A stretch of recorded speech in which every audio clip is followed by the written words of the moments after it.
ನನ್ನ ಅಣ್ಣಂಗೆ ಅಪ್ಪಂಗ್ ಮಾಡ್ದಂಗೆ ನನ್ನನ್ನು ತುಳಿಬೇಕಂತಿದ್ರೆ ನನ್ ಮೇಲ್ ಕಾಲಿಡಿ. ಈ ಸಲ ಸುಮ್ನಿರ್ಬೋದು ನಾನು, ಆದ್ರೆ ಚಿಂತಿಸೋದನ್ ಬಿಡಲ್ಲ ನಾನು. ಚಿಂತನೆ ಮಾಡೋ ವ್ಯಕ್ತಿ ಯಾವತ್ತೂ ಅದನ್ನ ನಿಲ್ಸೋದಿಲ್ಲ, ಜೊತೆಗೆ ಯಾವತ್ತೂ ಸರಿ ದಾರಿಲಿ ನಡೀತಾನೆ ಇರ್ತಾನೆ.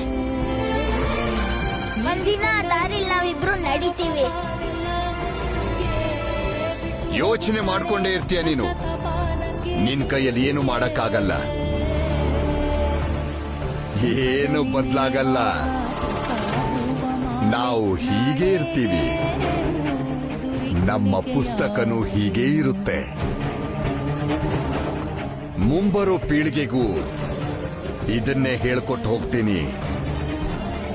ನಾವು ಬದುಕೋ ರೀತಿನೂ ಬದಲಾಗಲ್ಲ, ನೀನ್ ಬದುಕೋ ರೀತಿನೂ ಬದಲಾಗಲ್ಲ.